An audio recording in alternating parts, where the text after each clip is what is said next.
Okay, I think we are at top of the hour. It is 12:01, and I apologizing for being so technical with the time.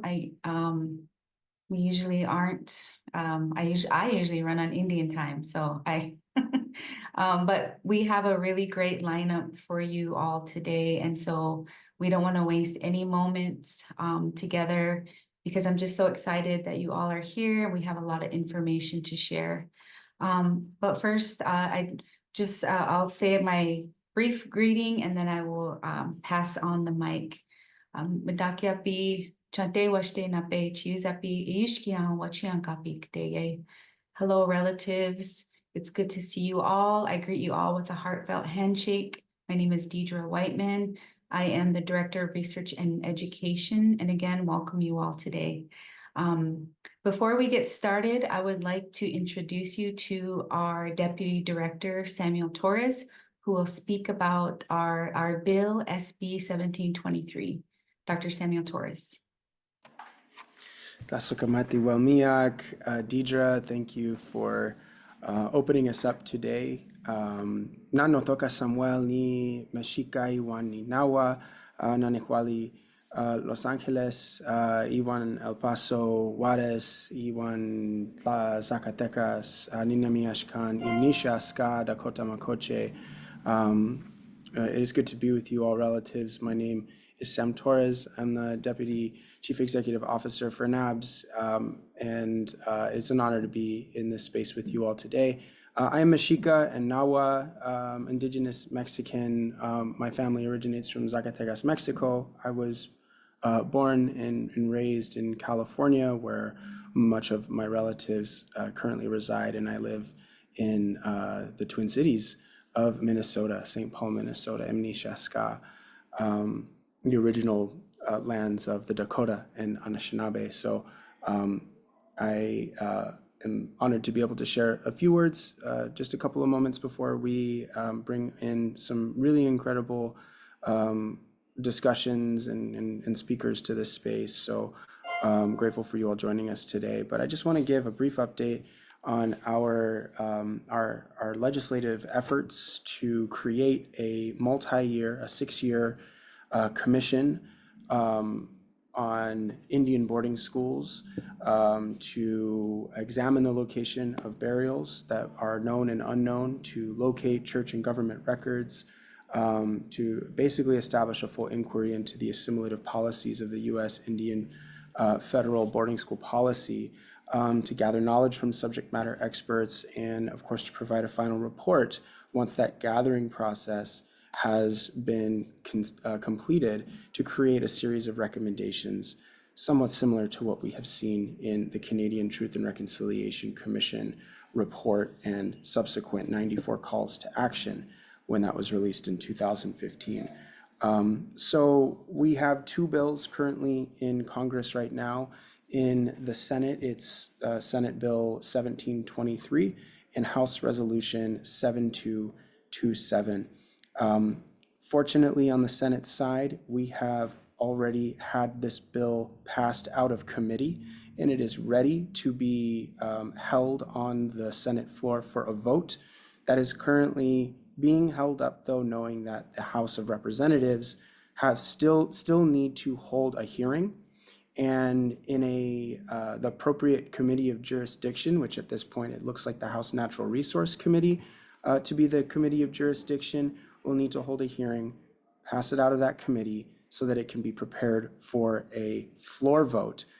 When it is sent to the floor for a full vote, then both the House of Representatives and the Senate can then go through the reconciliation processes.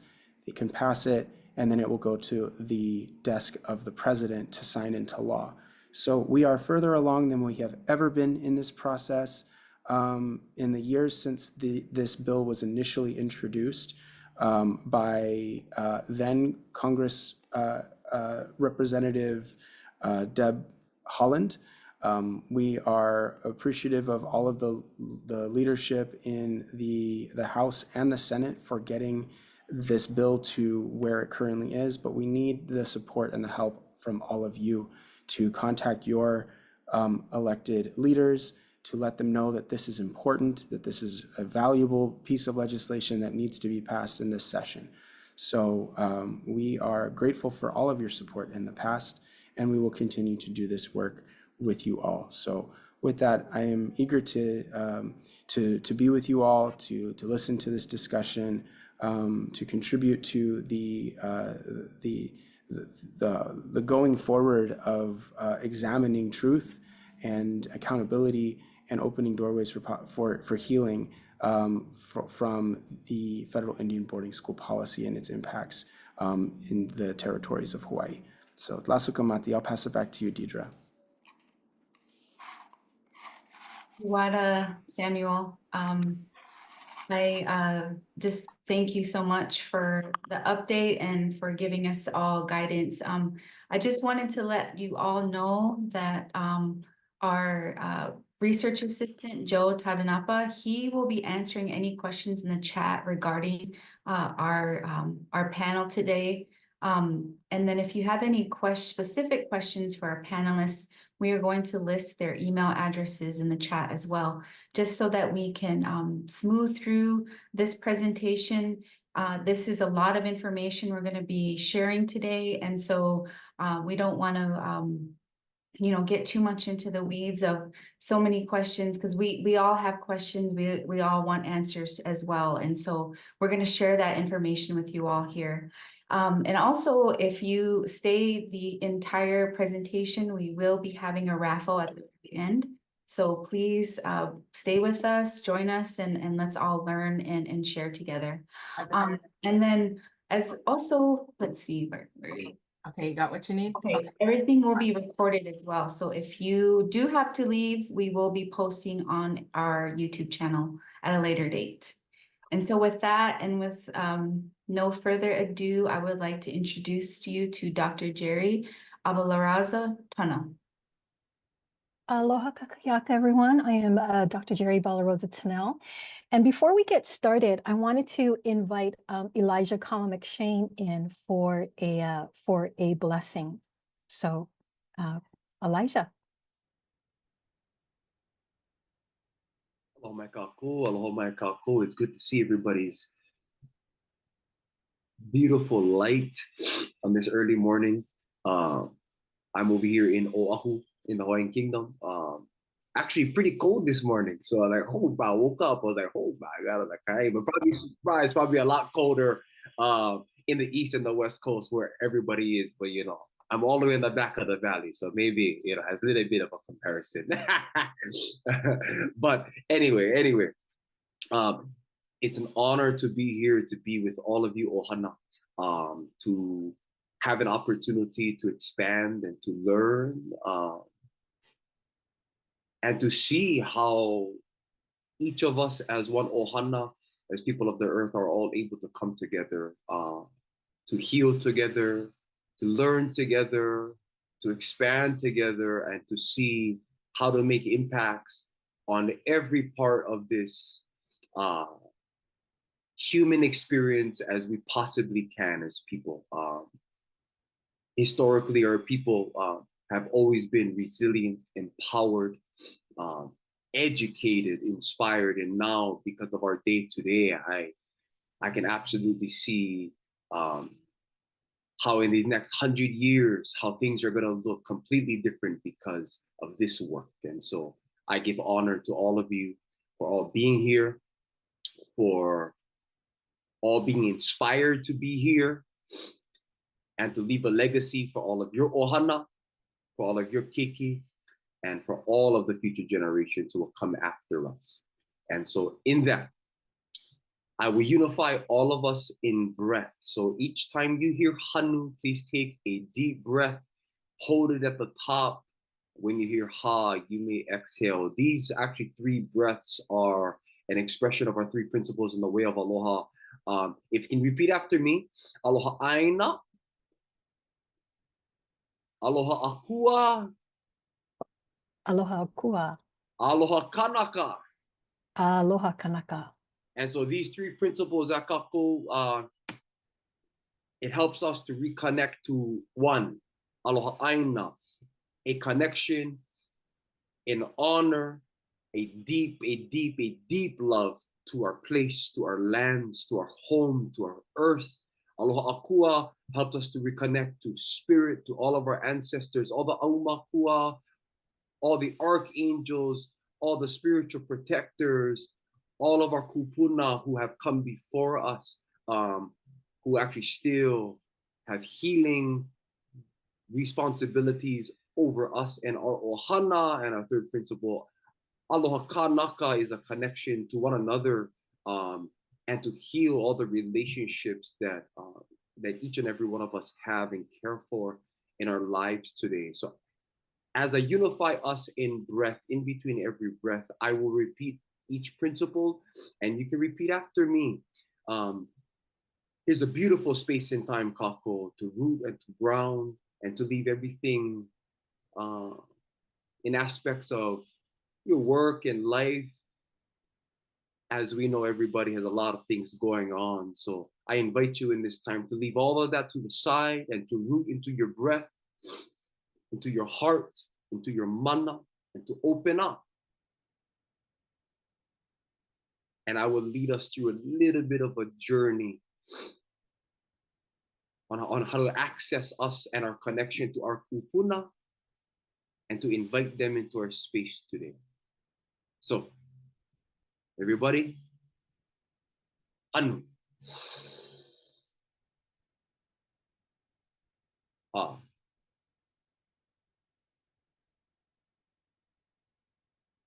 Aloha aini. Anu. Ha. Aloha akua. Anu. Ha. Aloha kanaka. O nunga I kahala me kalehu. Wei. E halele huano iana kano. O kauno ia hea nuki nei. E ani o i o tahiti mai. Ahiti mai no o to iti pume te aro aluha e. Aluha e. Aluha e.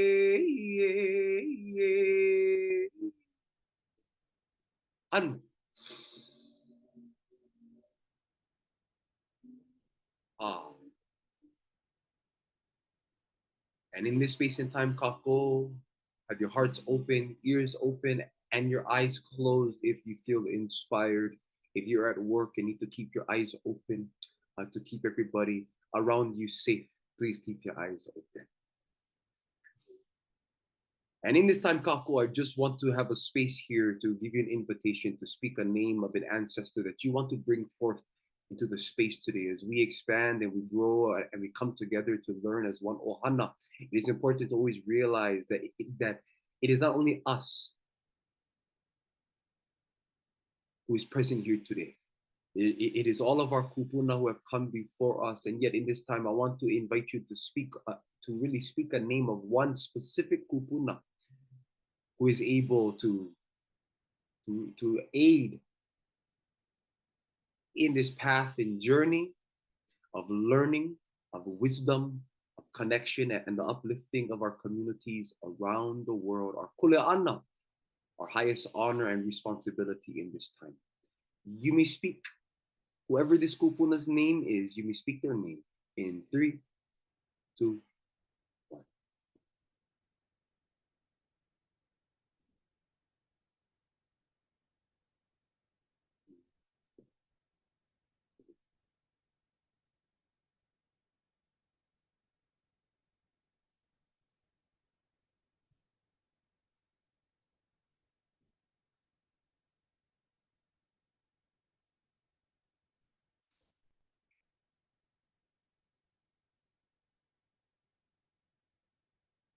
Right.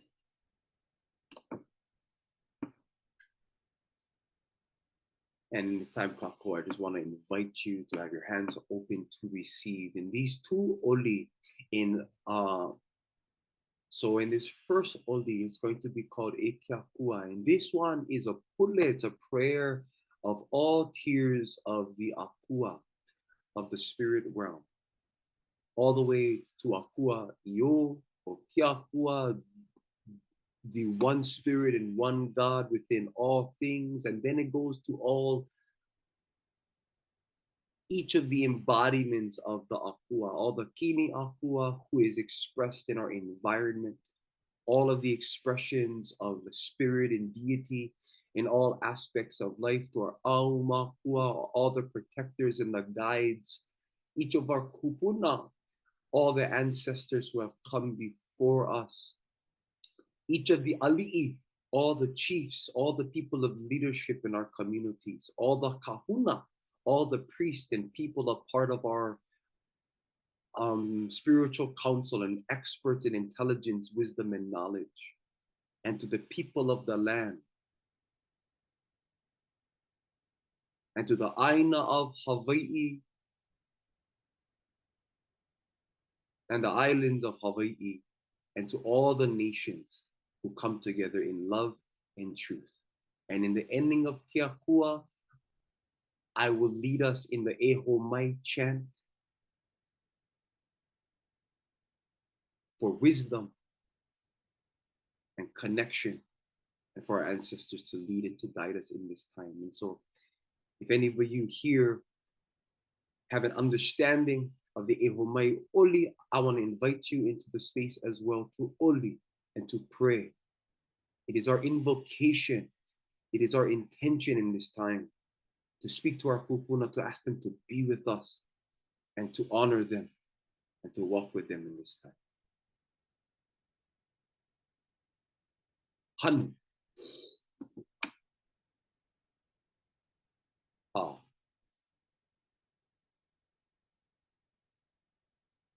Han. Ha. Han. Ha.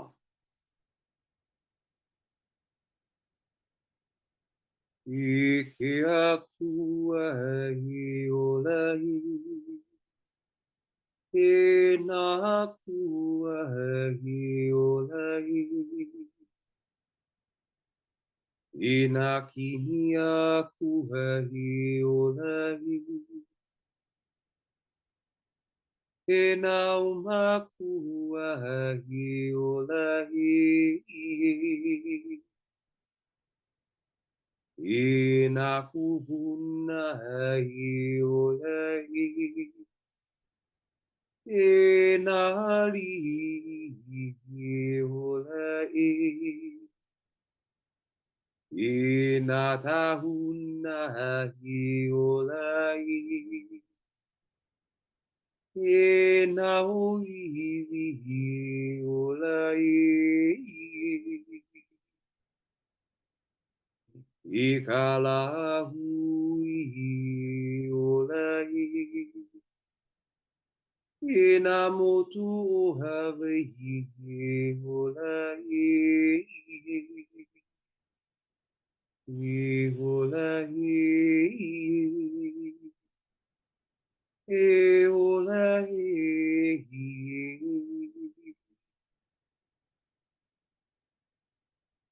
Anu.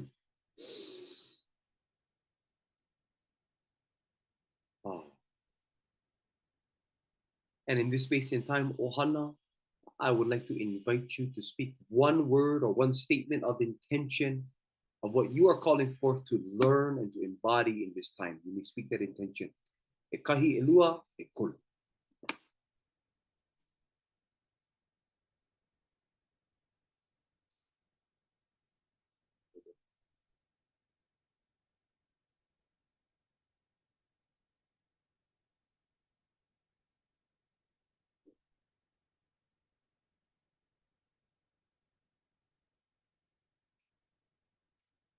E ho mai ka ike mai una mai e.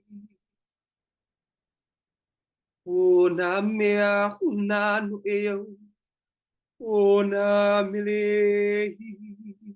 homei, homei, homei,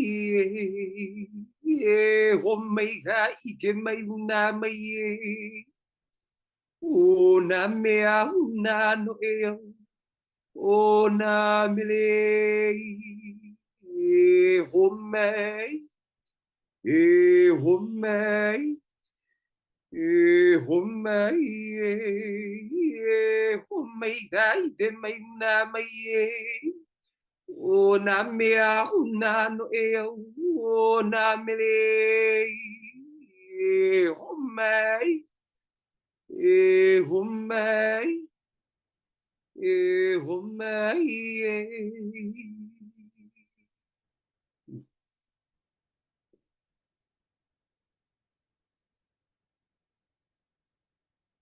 Hanu.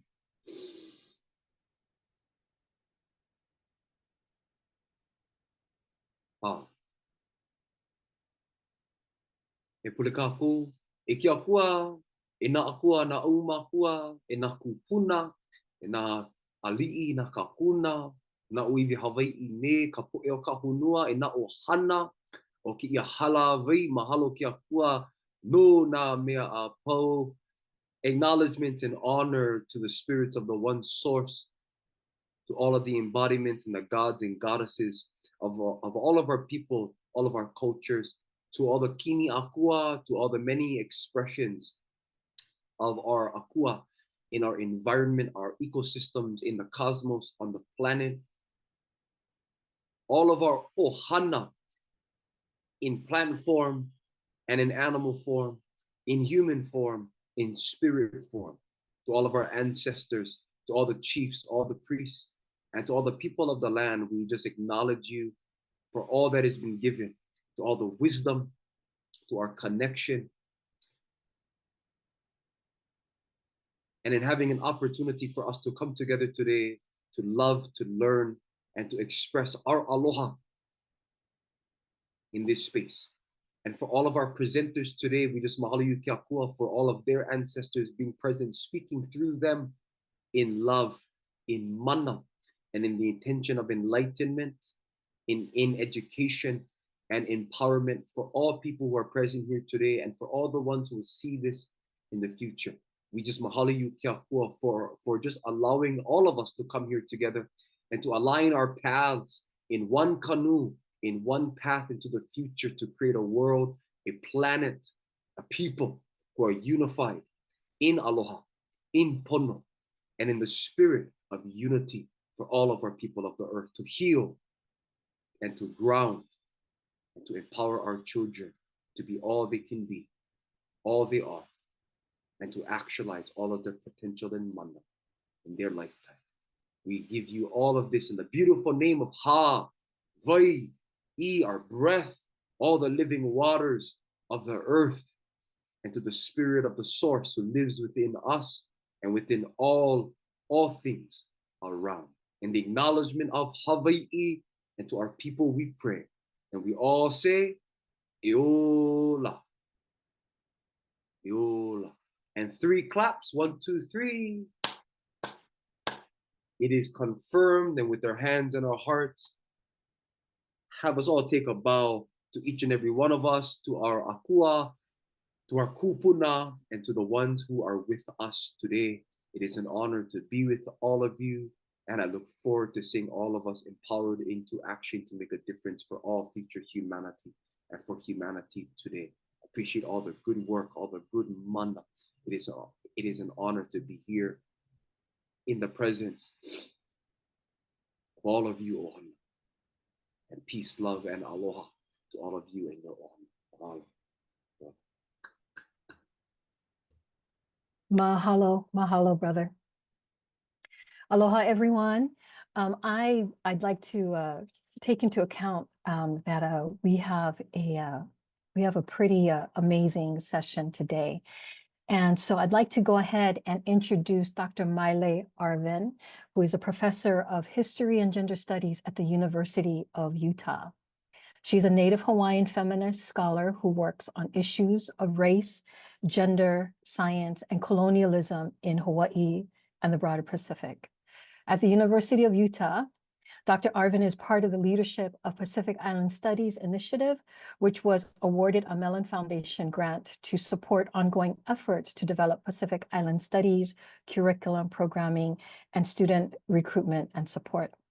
Dr. Arvin's first book, Possessing Polynesian, The Science of Settler Colonialism, Colonial Whiteness in Hawaii and Oceania, was published with the Duke University Press in 2019. From 2015 to 17, Dr. Arvin was an assistant professor at the University of California, Riverside in ethnic studies. She earned her PhD in ethnic studies from the University of California, San Diego, and her dissertation won the American Student Studies Association Ralph Henry Gabriel Prize. She is also a former University of California President's Postdoctoral Fellows, Charles Eastman Fellow in Native American Studies at Dartmouth College, and the Ford Foundation Pre-Doctoral Fellow. So without further ado, welcome Dr. Maile Arvin.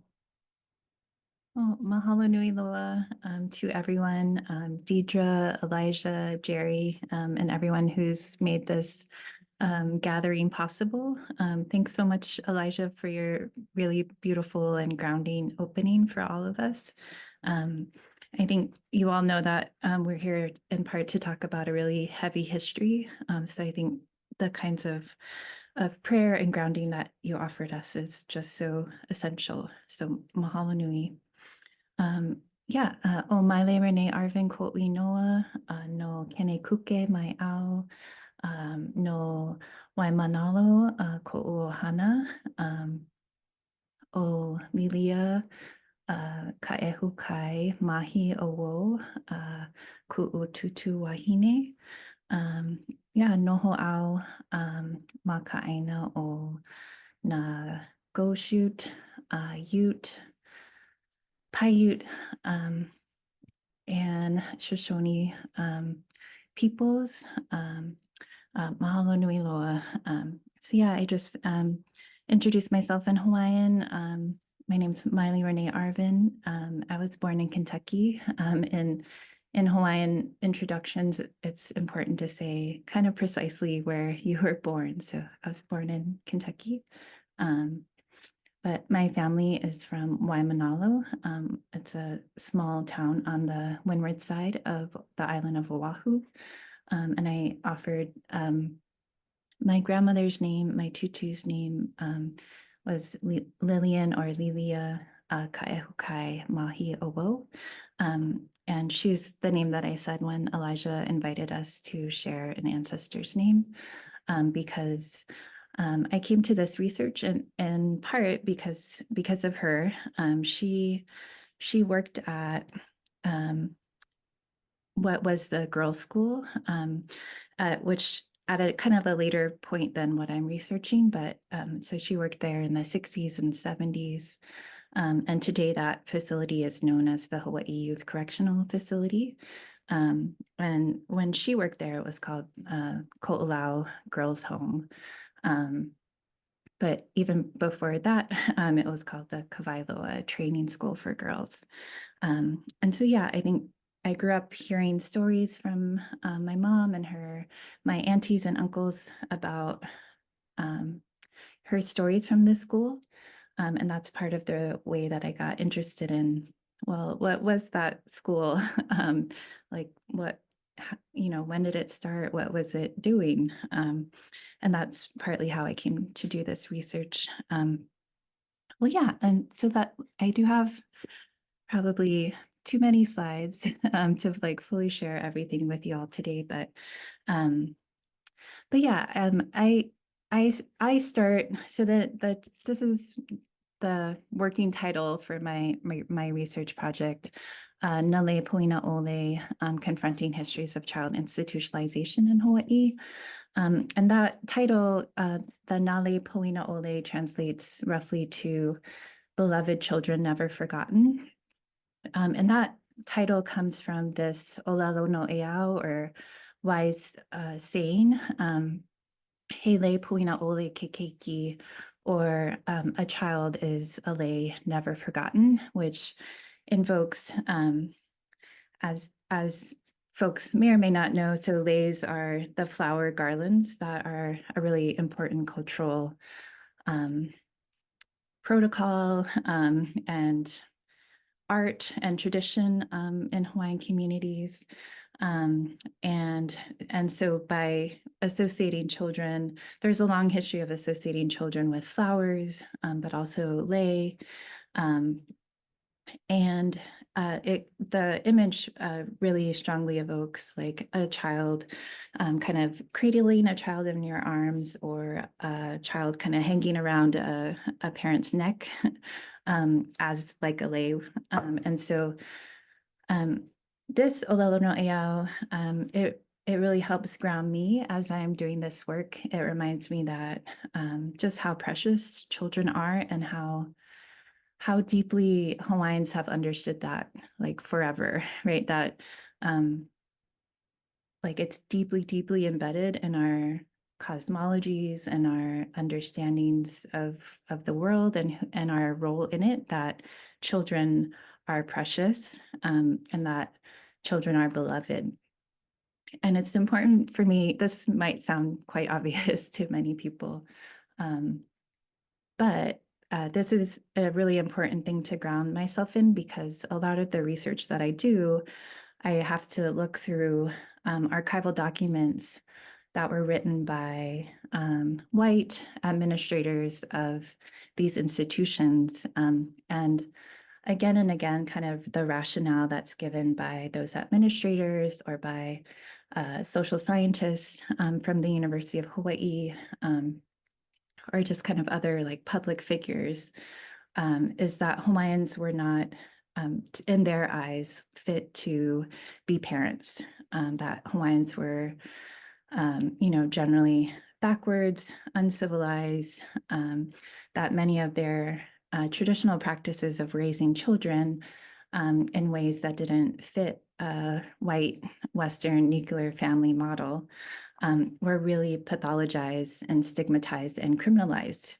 And so I think, I'll talk through that a bit more in my presentation, but just to give you a sense of, the research that I do, it is heavy, but I think it's just so essential to me. And one of the ways that I've kind of kept sane and oriented in this work is by continually trying to approach the research from this Hawaiian cultural perspective, that children are just like so precious.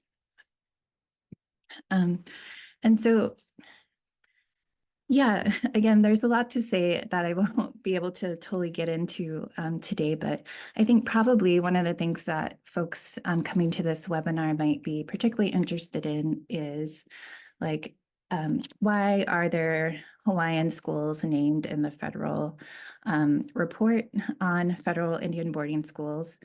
And what are the similarities and differences between the schools that were named in that report and Native American boarding schools?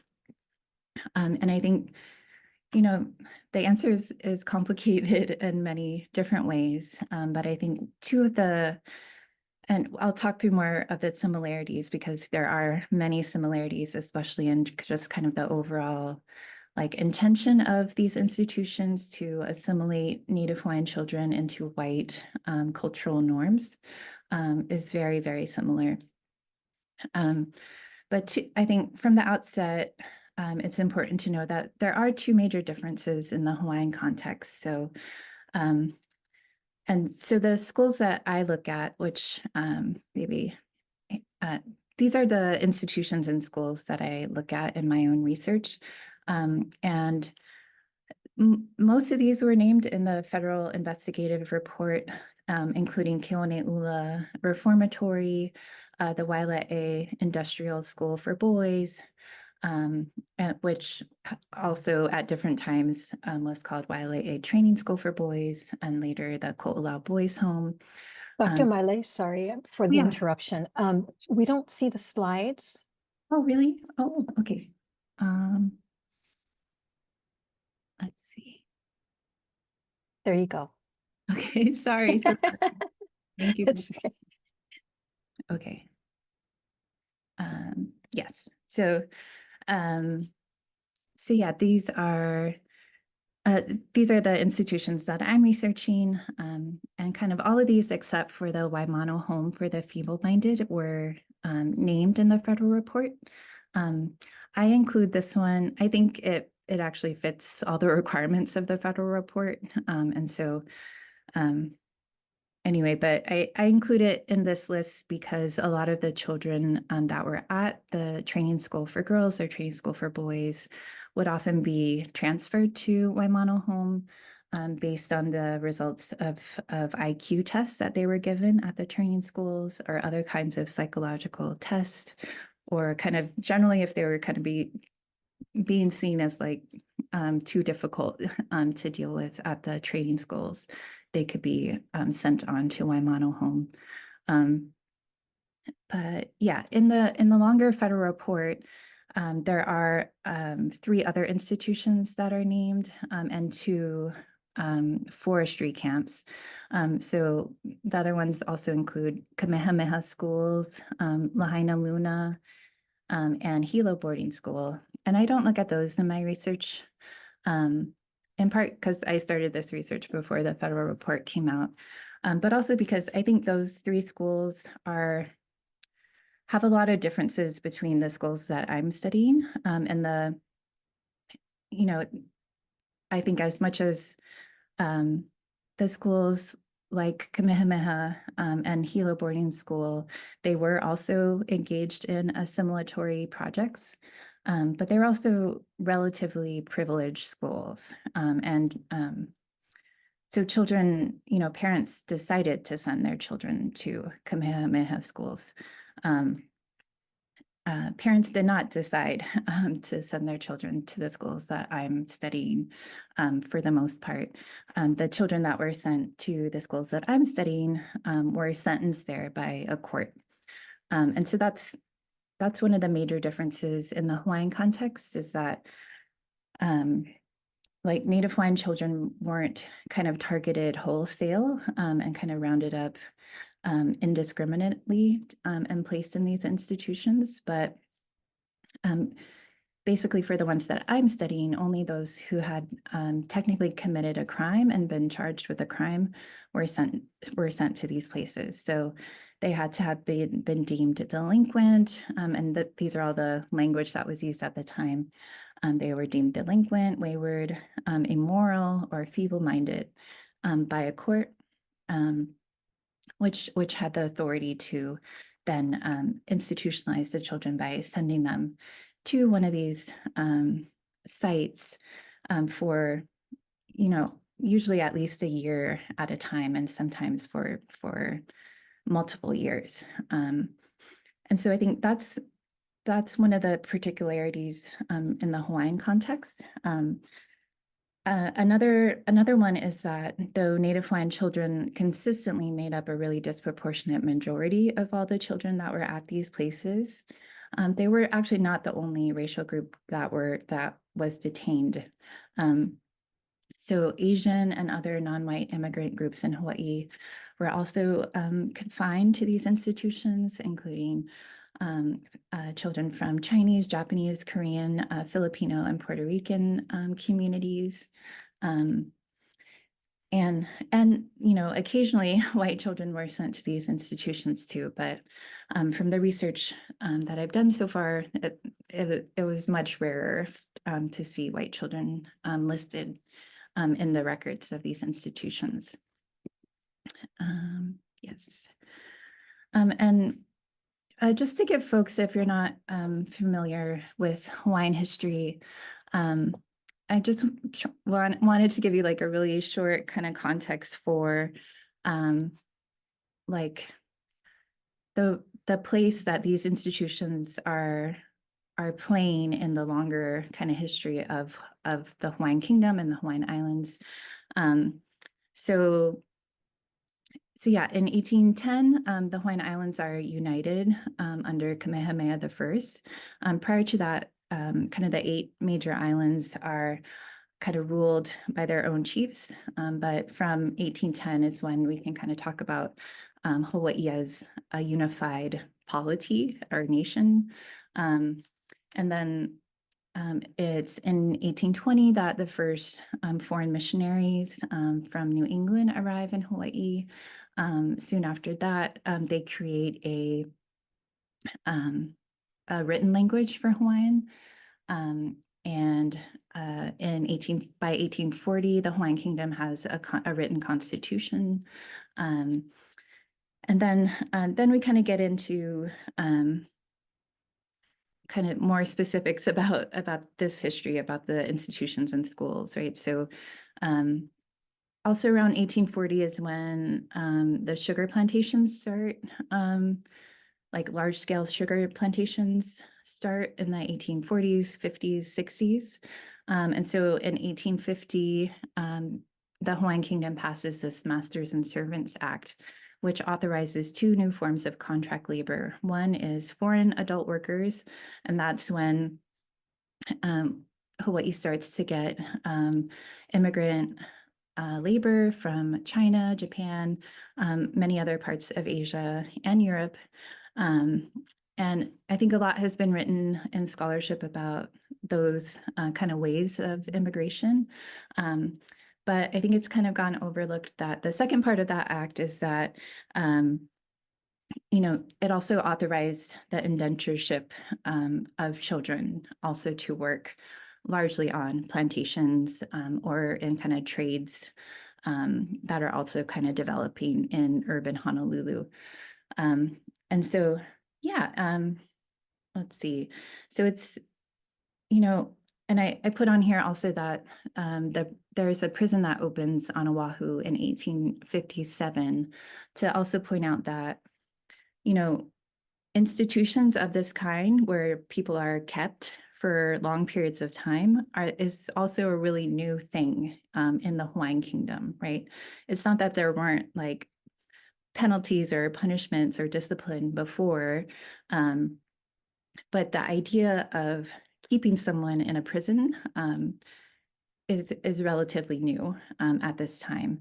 And so it's only a few years after that first prison opens that the first reformatory school opens under Kamehameha V. And that's, that's Keone'ula. And it operates until 1903 when it moves to the North Shore. But it's in 1893 that the Hawaiian Kingdom's overthrown by a cadre of white plantation owners led by Sanford B. Dole, but with the kind of pretty explicit backing of the U.S. Marines. And so even though, part of my research is looking at like what this first reformatory was doing and how, how it was very much shaped by kind of like desires on the part of the Hawaiian Kingdom to show itself to be a civilized nation, which had kind of all the institutions that other civilized nations had, right? Which is complex, but I think what my research is showing is that especially after the overthrow and when Hawaii became officially a U.S. territory, after it was officially annexed by the U.S. In 1898, then kind of the role of these schools kind of just even like deepens and becomes a lot harsher, right? And so, yeah, I think this slide just kind of shows, the kind of growth of this like industrial complex of schools, or so-called schools, right, that are, incarcerating children for years at a time.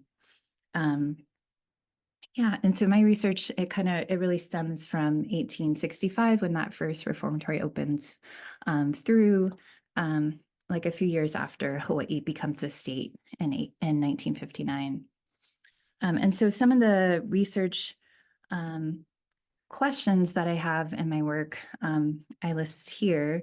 And so like with a team of student research assistants, I'm trying to just go through kind of the thousands and thousands of documents that we have from the Hawaii State Archives to really determine like some hard, just establish the facts about these institutions, because it's not well known at all in Hawaii.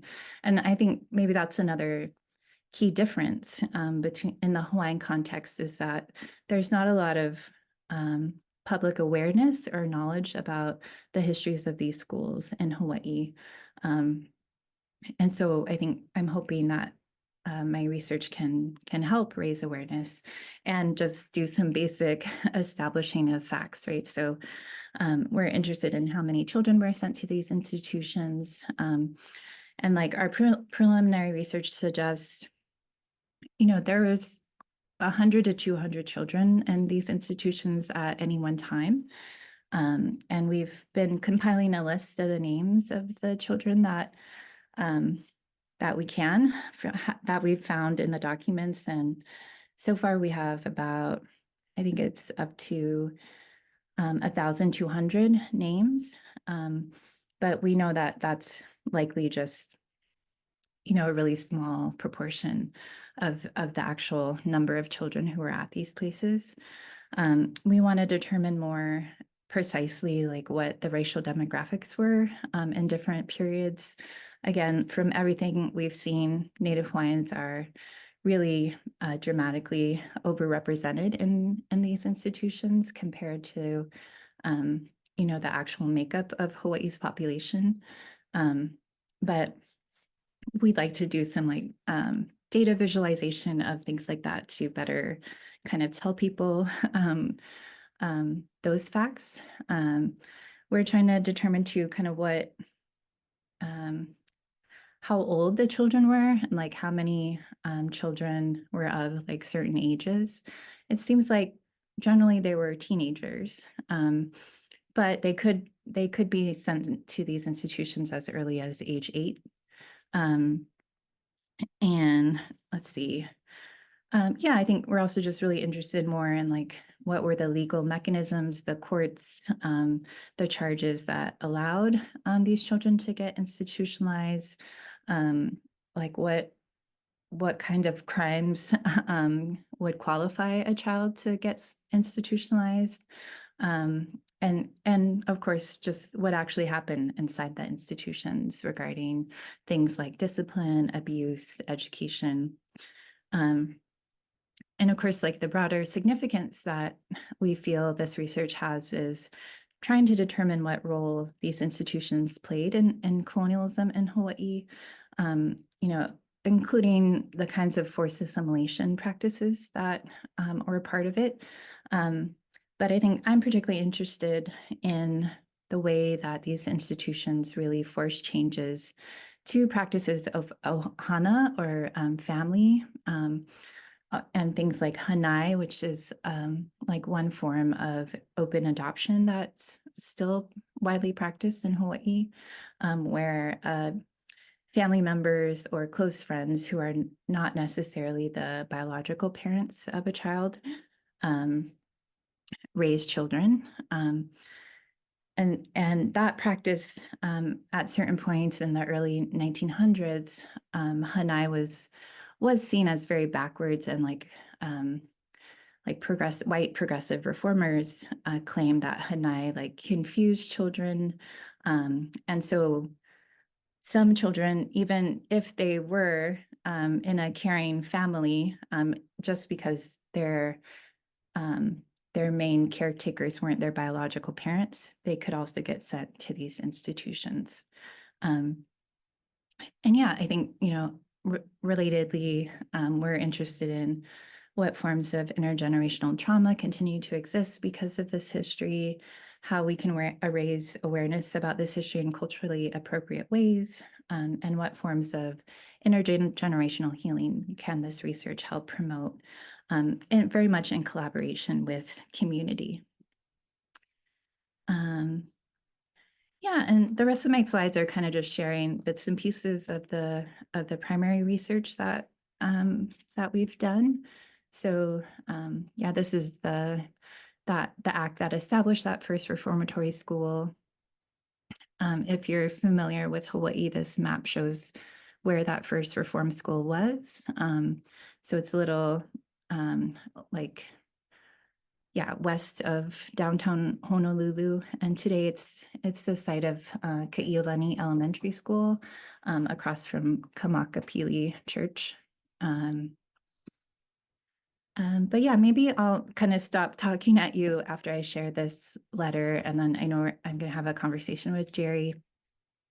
But it, again, kind of, you know, even as the research that I do is really heavy and sometimes really hard to read, I think the thing that keeps me going is finding really ample evidence throughout the archives and the Hawaiian language newspapers, especially that Hawaiians, of course, never just like passively accepted these institutions. That from that very first reformatory that opened in 1865, parents are trying to get their children back, right? And so this is a letter that I found in the archives that was handwritten in Hawaiian, and the left side shows the Hawaiian language, and this is my translation, so any errors are my own also. But you know, it says, Joseph is under 16 years of age, and he's our only child. And if he was living with us, we would rest easy. He is kept not for a sinful crime, but only for skipping school. We humbly report in front of your honorable board, he has been secured at this time for 1 year and 8 months. And it is a heavy circumstance, this sentence, for the wrong he did. And our hearts were sorrowful for his separation from us. And we are humbly asking for his release. And so I think, you know, again, like going back to that Olelo no Eau, Hele Puina Ole Keiki, I think, again, like even though kind of officials or other kind of non-Hawaiian leaders were saying that Hawaiians were not fit to raise their children, or that Hawaiians didn't care about being parents, right? The archives and the newspapers are full of testimonies like this, right, where Hawaiian parents are very clearly, you know, showing, you know, some are even more kind of really critical of the institution.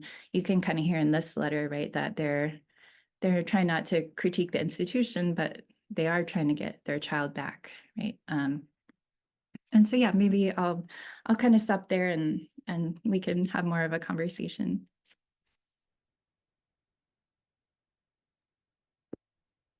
Mahalo so much, Maile. This is this conversation that we're going to be having is it's the opportunity for us to learn and to just kind of engage in some of the questions that I have. Now, with your research being so deep and with a lot of things that you've uncovered, how did you take care of yourself during all of this? Yeah, that's a great question that I'm not sure I have a great answer to yet. I mean, I'm still learning, I think, but I guess the main thing is just that I'm not doing it alone, even though, as many of you might know, kind of Western academia kind of expects scholars to, you know, very much like work individually and to like be the expert individually. But I think for me, maybe the only way I could see to keep doing this research is to do it collectively and to do it in collaboration with community and students, so that, yeah, just so that when really heartbreaking documents come up, there are people that I can process it with, and or yeah, my project, we formed a community advisory board of folks who are all really, you know, just wonderful and doing amazing work in their own areas. But they've been a really great sounding board of folks to think together about how to do this work. So not just about like how to engage community, but but how to do this work and like stay healthy, like spiritually and physically. And so, yeah, I think we're starting to implement, well, especially like in regards to my student research assistants, we just started to implement some cultural protocols ourselves. So like the, you know, I'm not as practiced in Hawaiian language or Oli as Elijah, but you know, I have started to teach them e homai and Oli mahalo, and we're gonna start with those and then maybe work up to more of a pale or Oli pale, which would like is intended to keep all of us safe spiritually and physically as we're doing this work. So yeah, I think still figuring it out, but figuring it out together. Absolutely. And it does, right? It's like for a lot of Indigenous people, we do it in community. We don't do it individually because we know that's where the power is. And so one of the questions that came up is in your research, what is a type of behavior that would cause a child to be labeled immoral or unruly? Absolutely. So it was very, very gendered. Well, I should say, so after Hawaii became a territory, it was very gendered.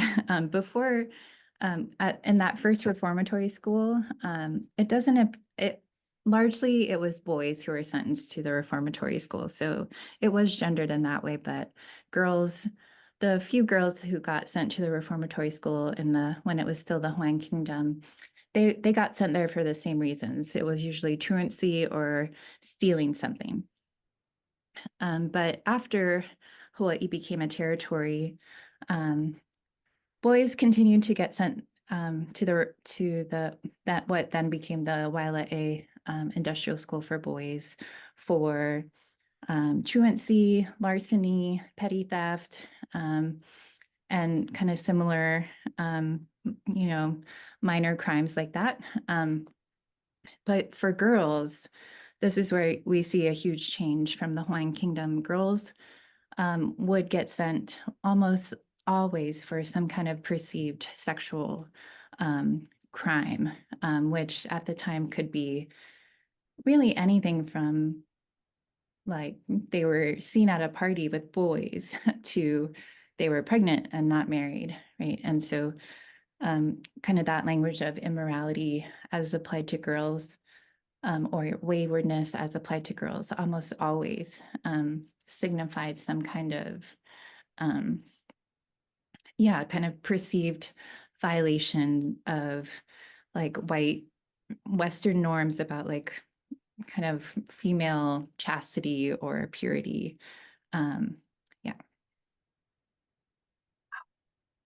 That's a lot. So with you spoke about the intergenerational impact.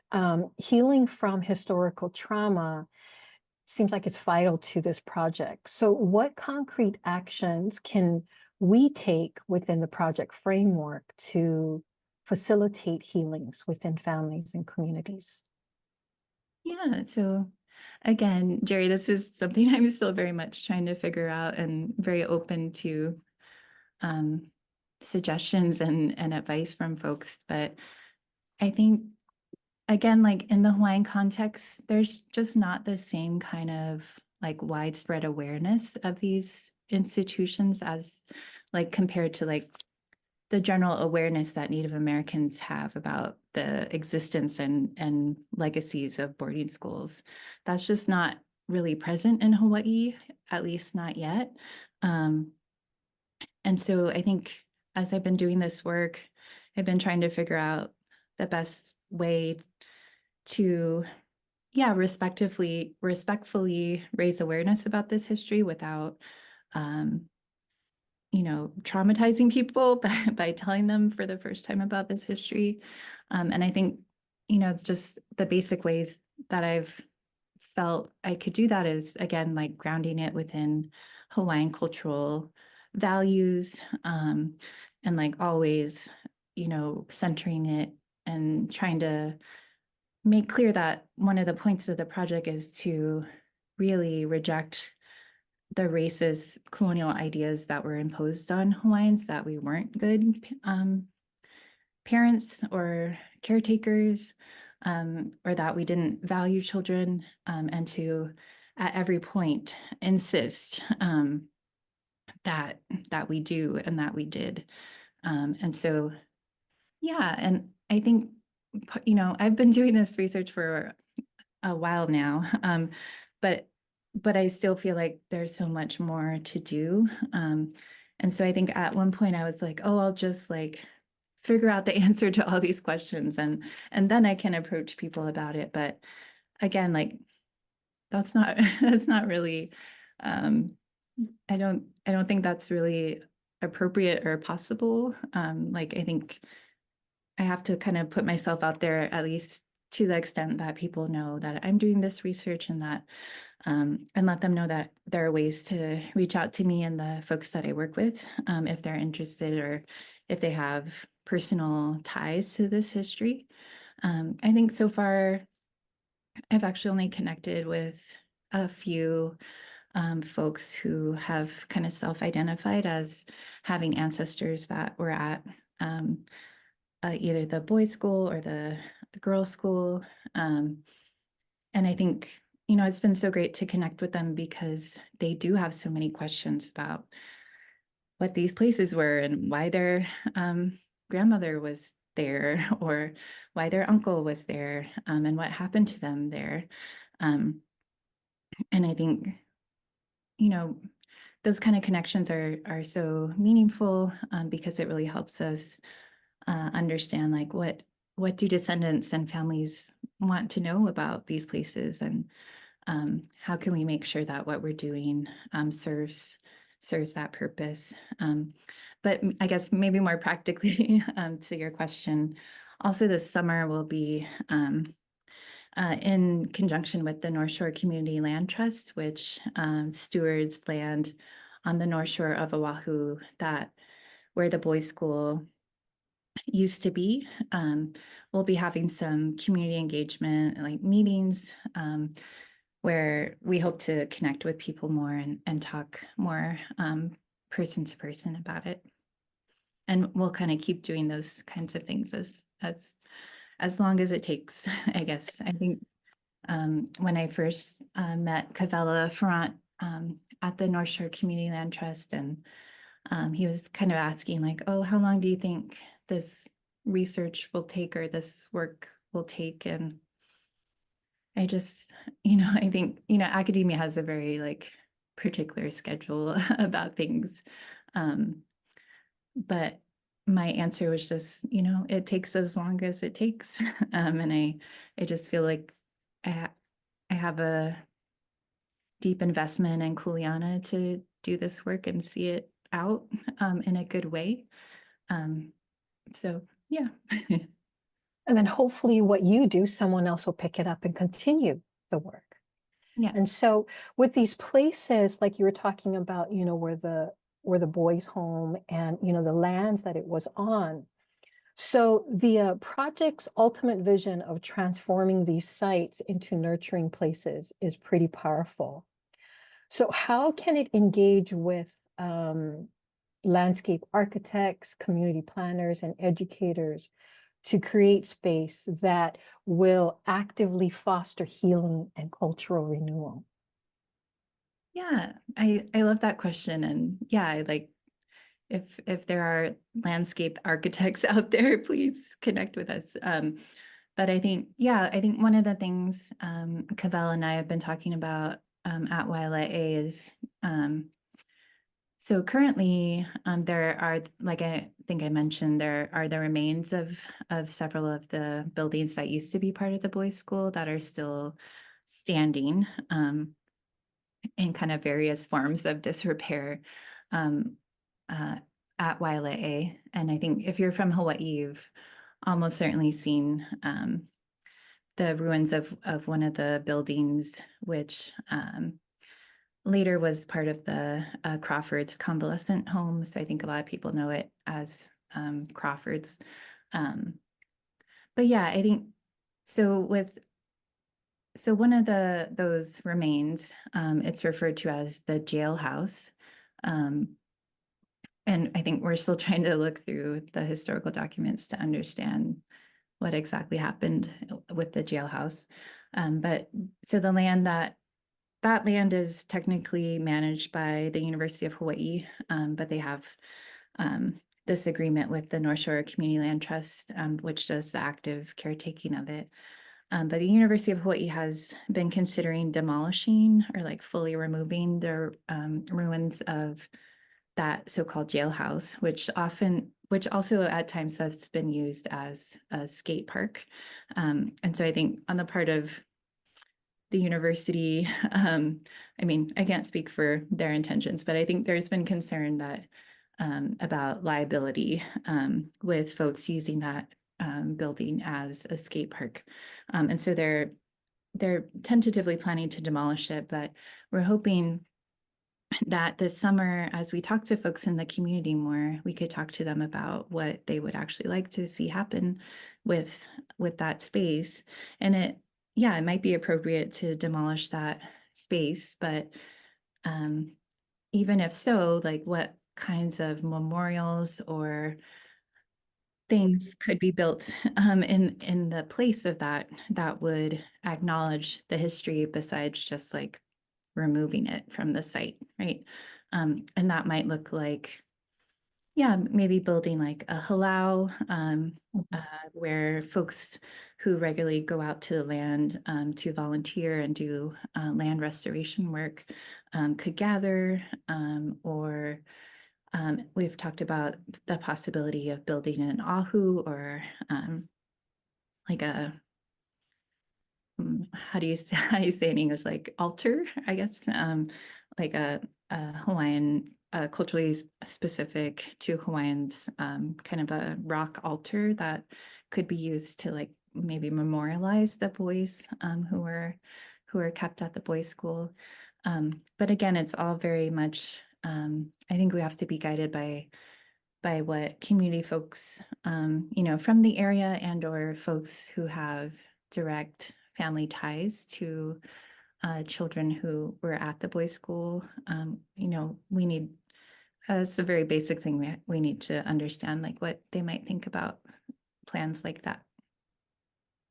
Always about the lahui. That's so that community connection. So so my question, this it seems like community connection is a cornerstone of this project. So how do you ensure that all voices, particularly those with potentially sensitive conflicting viewpoints, are heard and respected through this process? Yeah. Again, I feel my answer is like the same to all of your questions, but it's genuine, right? That I think we don't know exactly how to do that, but we really want to do that. So I think the way we do it is just to continue to make that our goal, knowing that we might make mistakes, but that we're also that we have a real kuleana to the lahui, and that we will, if we do make mistakes, then we are responsible to them, to us. And anyway, but that's, I think we're just trying to go about that by starting to talk to more people, to have community meetings, to follow up with like, my mom, knows somebody who knows somebody. We're gonna like use the Hawaiian coconut wireless or whatever we're gonna call it, right? To try to like just do a lot of that face-to-face talking to people and getting their advice and wisdom about how to do this. And we'll keep doing that for as long as we're doing this. I think, the intention of our project is, again, not to make anyone relive any kind of trauma that they are not ready to do. So I think, a lot of our work is just, at this stage at least, is putting ourselves out there and trying to get, again, just kind of a broader community awareness of this history, and then kind of see which folks kind of self-select who are willing to talk to us and give us advice. And then it's on us to, make good on our relationships with those folks. But it's so sacred, right? He alo ahe alo, right? Face to face is the way that we're going to be able to actually build that trust with people. And I know that there also could be a lot of harm, like you were saying, that things may be able to, that will be coming up. And, taking Auntie Palahi Paki's aloha into consideration, akahai, to do it with tenderness, lokahi, in harmony, olu olu, to express with pleasantness, ha'ahaha, in modesty, and ahonui, in perseverance. And so it's like coming into this work, there is so much aloha that you could give and also to receive. But there are sometimes, especially when these subjects are so complex, how do you hold space for individuals that are not seeing what you see and will completely deny that any of this is happening or has happened? So sometimes it's like when there's that denial, there's also that coverage of let's not expose any of this. Have you experienced anything like that? And how have you navigated those spaces? Yeah. I haven't actually experienced that so far, in terms of like folks in Hawaii denying that these places existed. I think more than anything, like I said, there's just nobody knows a lot about them. But yeah, I think you're right that might arise at other points in this work. And I mean, I think all we can do is, have great aloha, as you said, for everybody, and the reactions that might come up for them as they learn about this. And yeah, I mean, we can't force people to believe anything, right? But I think we can continue to show that all of the stories that are coming out of our research are based in like rigorous historical methods and analysis of primary source documents. And like I said, we haven't connected with that many descendants, or there might not be a lot of survivors who are still living, but we are interested in doing more oral histories as well, if folks ever connect with us and indicate that they're interested in that. Again, we're not interested in forcing anybody to do anything, but I just think as much as we can, we'll always just make space for meeting people where they're at. And if they're not where we're at yet, I mean, that's totally fine and to be expected. And we have aloha for those folks as well. And we'll just, we'll be here if they are ever ready. Yeah, exactly. Yeah.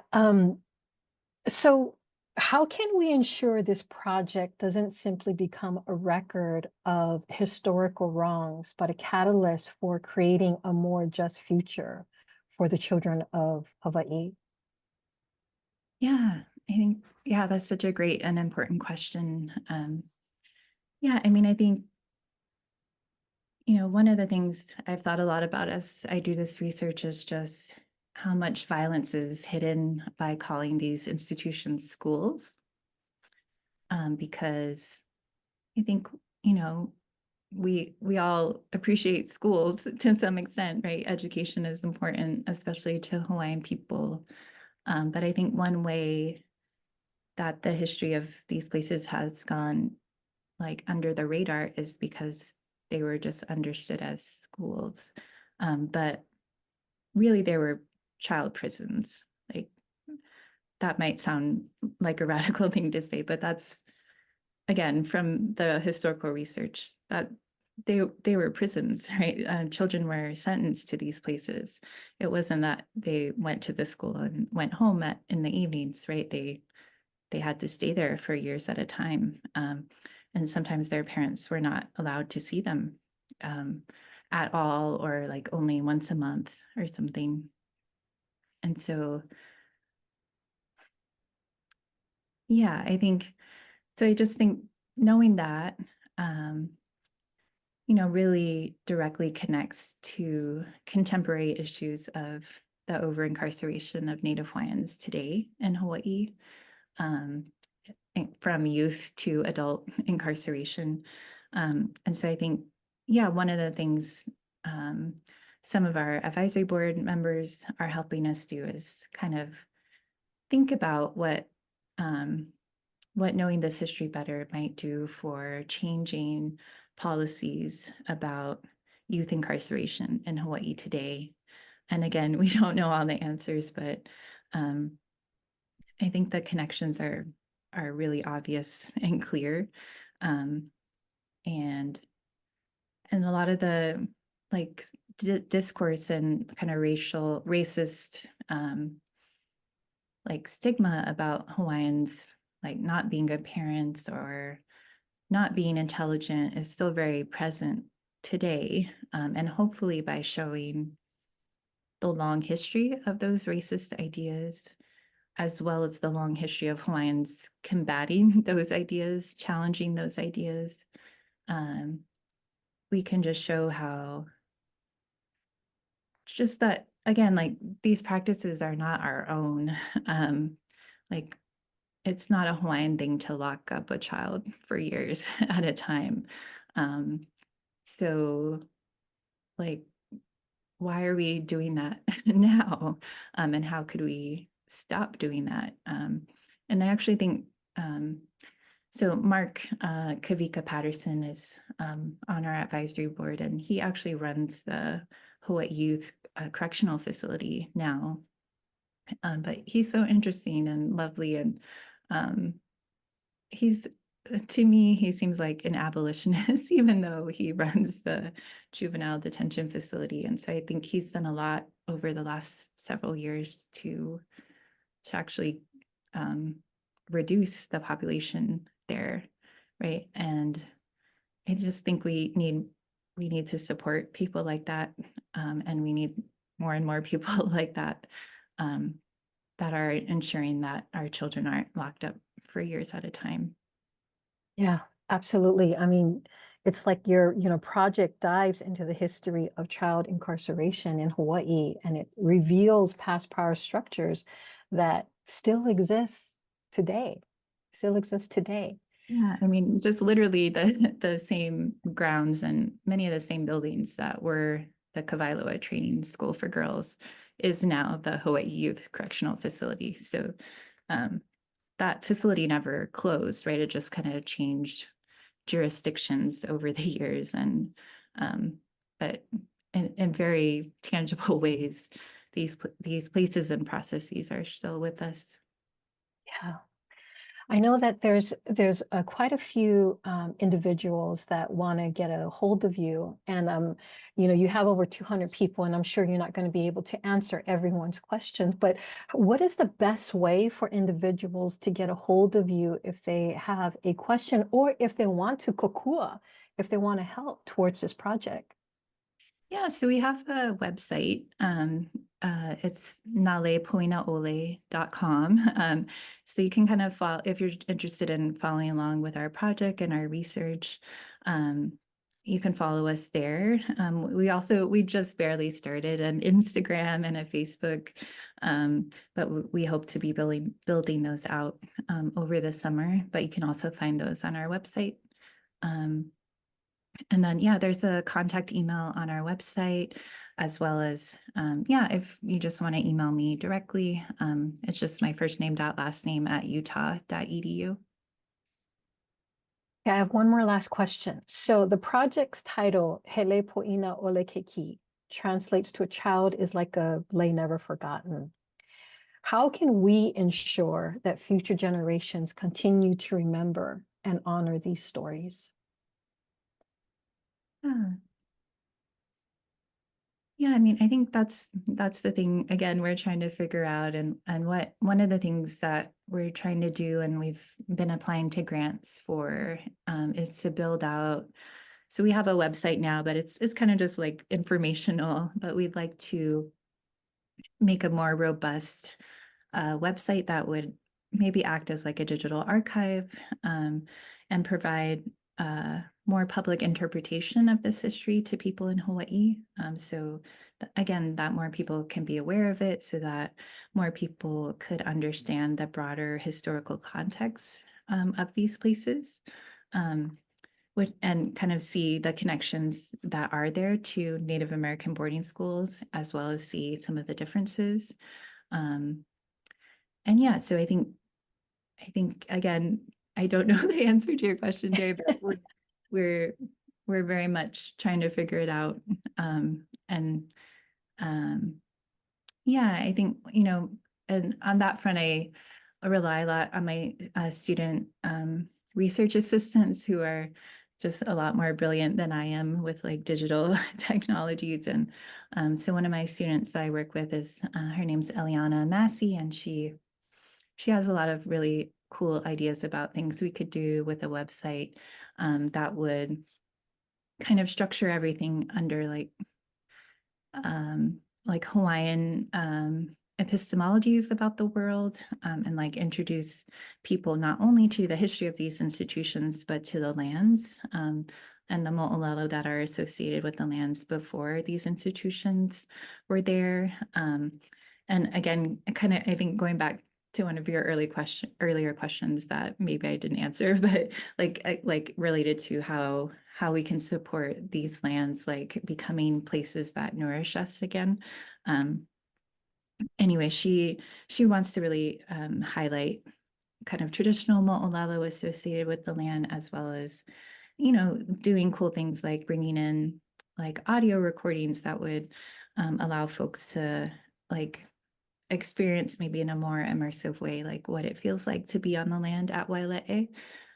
Or another thing that goes along with kind of land restoration is like a lot of native birds are coming back to Waile'e because of the restoration work that Kavela and folks are doing.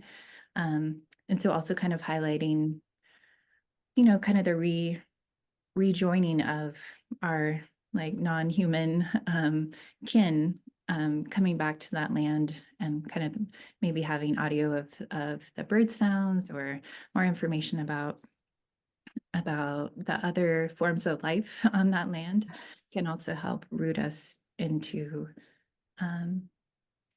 just what the land could be and should be, beyond a place, beyond using land as a prison.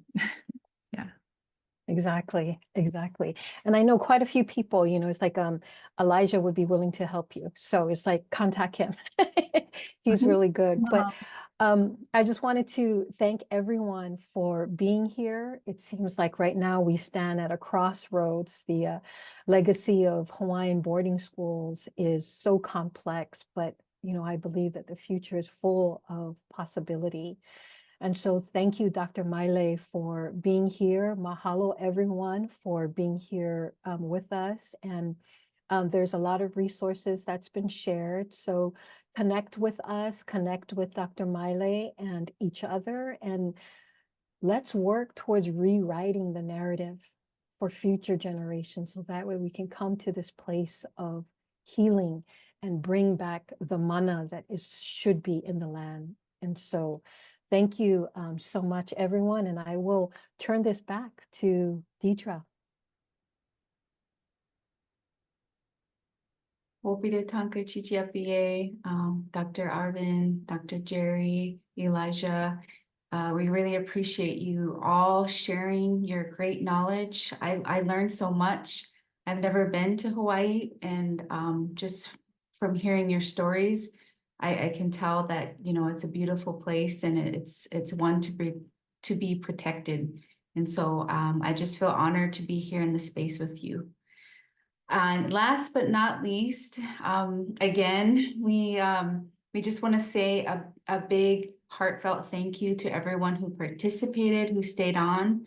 We still got about 4 more minutes, and so that gives us enough time to do our raffle. And what great way to show our appreciation to all of you is to, you know, really, we always want to give back. And so we wanted to offer this 2 raffles. We have 2 bundles. And then as you can see on the screen, these are the prize items. So if you stayed with us and listened to our presenters, again, we just want to say thank you so much. We learned a lot from all of you. And so we did a behind the scenes wheel of names. And so the first name that we are going to call on is, where'd it go? Oh, Karen Wasageshik. Karen Wasageshik, you are our first name. And so we will, we have your email address, so we will be emailing you the information and we'll get your address.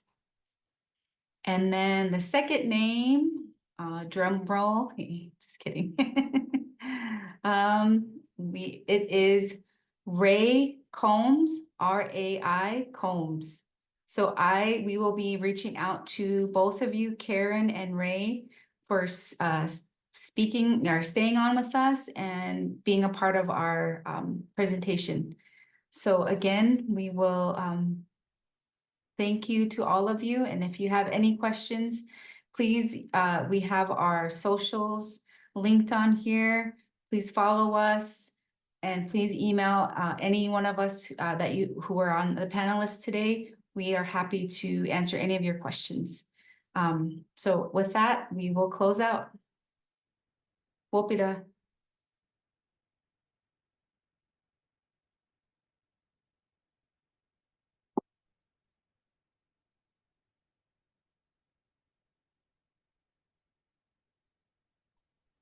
Ahuiho! Mahalo nui. Mahalo, everyone. Aloha. Thank you.